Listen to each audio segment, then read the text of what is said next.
What's up mga idol? Kume Marshall umaksyon na, permanent ban na si Aram. Pero bago mo sana ipagpatuloy ang panonood mo, ay huwag mong kalimutan na mag-subscribe bilang suporta sa aking YouTube channel. Maraming salamat idol.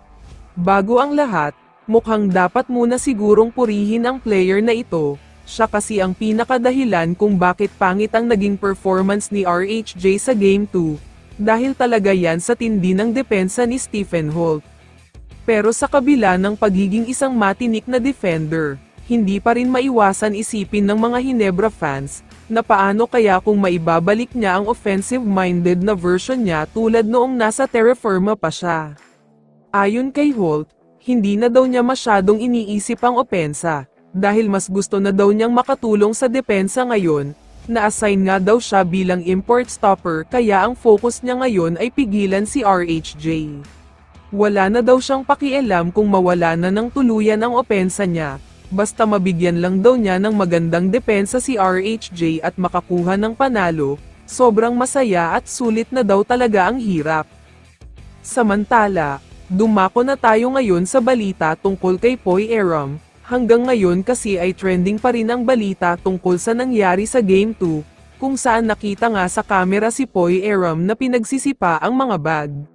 Hindi lang yan, dahil siya pa ang itinuturo ng karamihan na sumira sa pader at mga dingding ng SM Mall of Asia Arena, kaya ang sigaw ng mga fans ay permanent ban dahil mukhang may problema daw ito sa pag-iisip at pag-uugali. Kaya naman ayon sa mga kumakalat na post, nakarating na daw kay Commissioner Willie Marshall ang ginawa ni Poy Aram. Ongoing na nga daw ang investigasyon, at magkakaroon daw ng mabigat na parusa dahil sa nangyari.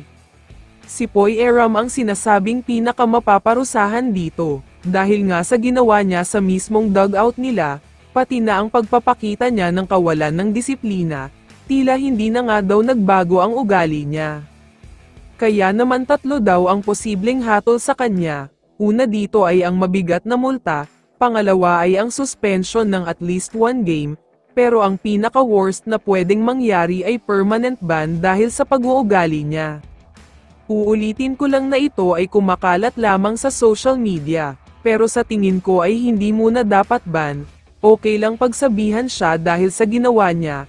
Pero mas masaya at entertaining ang serye kapag nandyan siya, mas ramdam ang mainit na laban. Kaya naman kung ikaw ang tatanungin idol, ano ang masasabi mo kay Poy Aram?